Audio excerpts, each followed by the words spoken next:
मियां साहब, मौलाना फजल रहमान साहब ने मार्च का ऐलान कर दिया है, क्या वजह समझ आ रही है? क्योंकि मौलाना साहब कह रहे हैं कि 2024 के जो इंतखाबात हैं वो शफाफ नहीं थे। बहुत से लोग ये कह रहे हैं कि इंतखाबात का गुस्सा अब मियां जो मौलाना साहब निकाल रहे हैं, ये गुस्सा बेसिकली कुछ और है।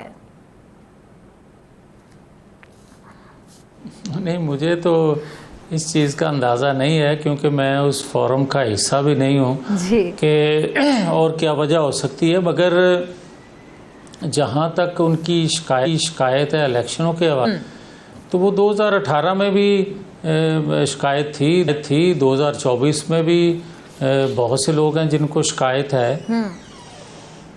ठीक है, 2018 में क्या सर? उससे पीछे भी मैंने तो जब से होश संभाला है, जो जीतने वाला होता है, हारने वाला कहता है तुम सिलेक्टेड हो, तुम सही रास्ते से नहीं आए हो, तुम इस तरह आए हो, धांधली करके आए हो। आपको क्या लगता है कोई इंतखाबात थे जिसमें इल्ज़ाम तराशियाँ नहीं की जाती और वाकई शफाफ थे?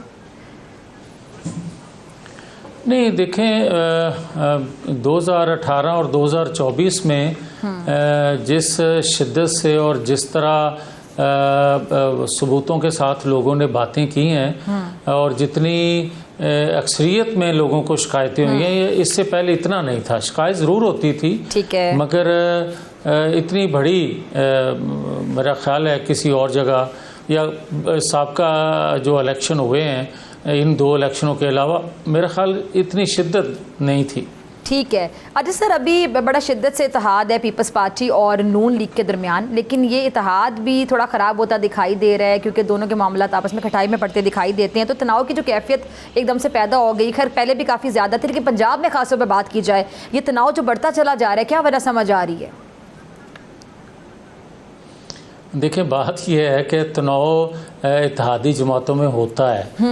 एक जमात की हुकूमत हो तो उसमें इख्तिलाफ राय होना कोई अनहोनी बात नहीं होती। और जो आपने बात की कि इस इत्तेहाद में बड़ी शिद्दत थी, वो शिद्दत कायम है। ठीक है। और जब तक वो शिद्दत है, उस वक्त तक ये सिस्टम से कोई बाहर निकलने का सोच भी नहीं सकता। ठीक है, यानी आपको लगता है कि पीपल्स पार्टी और नून लीग का जो इत्तेहाद जैसे कायम था, जिस शिद्दत से, उसी शिद्दत से कायम रहेगा? अभी ये सिर्फ क्या सराइयाँ हैं, रूमर्स हैं कि दोनों पार्टियों में जो इख्तलाफात बढ़ते चले जा रहे हैं, आगे जाके मजीद बढ़ सकते हैं? भाई, वो शिद्दत बकौल आपके मौजूद है ना। जी जी सर। तो वो जब शिद्दत जब तक रहेगी तो उस वक्त तक इत्तेहाद कायम रहेगा। यानी आप ये कहना चाह रहे हैं कि वो शिद्दत जब तक नजर आती रहेगी, दर हकीकत वो नहीं है, तब तक कोई और शिद्दत नजर नहीं आएगी। हाँ, जब तक ये शिद्दत है और कोई शिद्दत नजर नहीं आती, ठीक है, तो लाजम है कि दोनों पे के इत्तेहाद में रहें।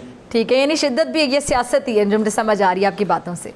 ठीक है, तो सर जो मौलाना फजल रहमान साहब बहुत ज़्यादा नाराज़ हो गए हैं। अच्छा, पहले तो हैरत की बात है कि 2024 से मौलाना साहब मान ही नहीं रहे, तो मुझे था कि मौलाना साहब को आप लोग मना लेंगे। मौलाना साहब की नाराज़गी बढ़ती चली जा रही है।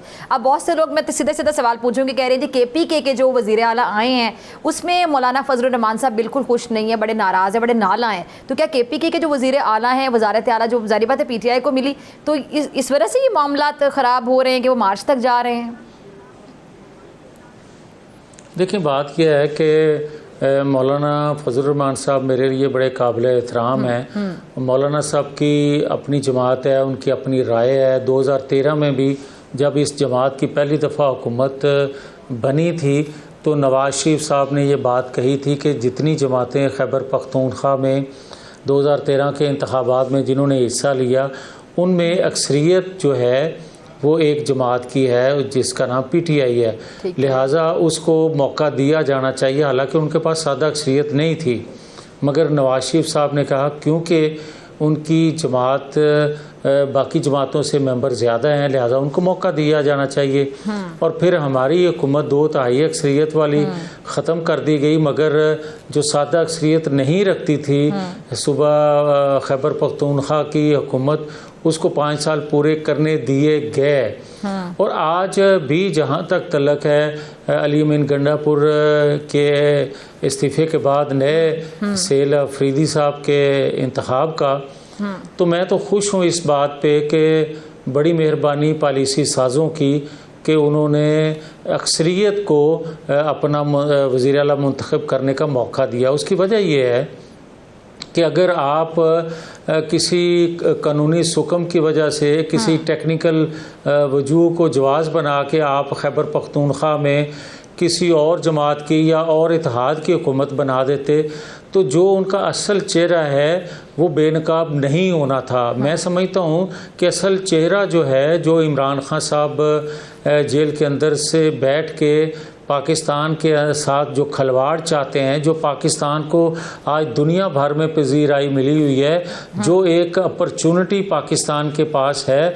मुझे हज़ार इख्तलाफ हो सकते हैं जब मेरा मुल्क तरक्की कर रहा हो, तरक्की इस सेंस में कि दुनिया में खोया हुआ मकाम हासिल कर रहा हो, इसके साथ दफाई मुआहदे दूसरे ममालिक कर रहे हो, तो मुझे अपने इख्तलाफात को या अपनी शिकायत को एक साइड पे रख के मुझे तो रियासत को सपोर्ट करना है। सो मैं ये समझता हूँ कि जो मौलाना फजल रहमान साहब हैं या दीगर लोग हैं, मेरी बात से कोई इत्फाक करेगा, कोई नहीं करेगा, मगर रियासत पे किसी को कंप्रोमाइज़ नहीं करना चाहिए। टाइम ऐसा है, वक्त ऐसा है कि इस मौके पे अगर आप ख़ास तौर पे देखें, जब से आपने इंडिया को शिकस्त दी है, उसके बाद इंडिया को कोई देखे कि उसके अंदर क्या आग भड़की हुई है जो ठंडा होने का नाम नहीं लेती, और ऊपर से अफ़गानिस्तान, फिर आपके पाकिस्तान के अंदर दो जमातें, इमरान खान समेत दूसरी जमात भी, कि अगर वो पुरतशद्दद मुजाहरे करते हैं, अगर वो रियासत को चैलेंज करते हैं, आइन कानून को चैलेंज करते हैं, तो दुनिया में जो आप एक अपॉर्चुनिटी लेके या एक मजबूत दिफा को दुनिया मान रही है या ताकत आपकी को दुनिया मान रही है, उस मौके पे पाकिस्तान के अंदर अगर इस तरह का कोई इवेंट होता है, इस तरह की कोई पुरतशद्दद तहरीक चलती है या मुजाहरा होता है या कोई जत्था निकलता है, तो उससे पाकिस्तान की साख को नुकसान पहुंचने का अंदेशा है।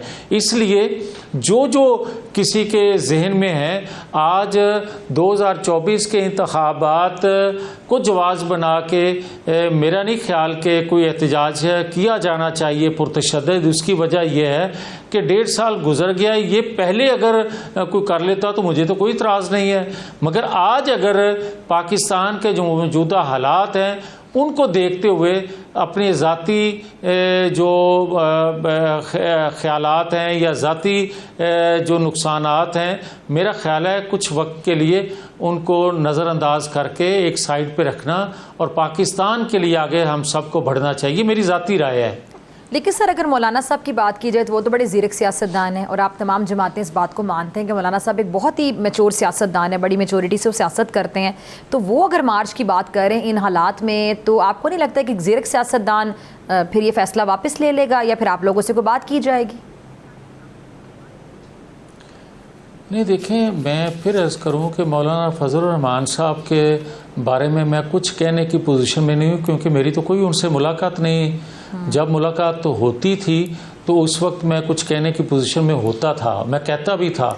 मैं आज सिर्फ ये अर्ज़ कर सकता हूँ कि अफ़गानिस्तान की सूरत हाल पाकिस्तान के साथ, इंडिया की पाकिस्तान के ख़िलाफ़ मुहिम जोई जो है उसको सामने रखते हुए, देखिए, आइन कानून इंतखाबात उस वक्त मुझे अच्छे लगेंगे जब मेरा मुल्क मजबूत होगा, आज़ाद होगा। खुदा ना करे कि कभी हमें ये कहना पड़ जाए कि हम पहले आज़ादी की जंग लड़ेंगे, तो पहले हमें जो इर्द गिर्द के पाकिस्तान के हालात हैं उनको मद्देनज़र रखते हुए फिर अपनी बात करनी चाहिए, मेरी राय है। सर, आपने जवाब बड़ा सही दिया।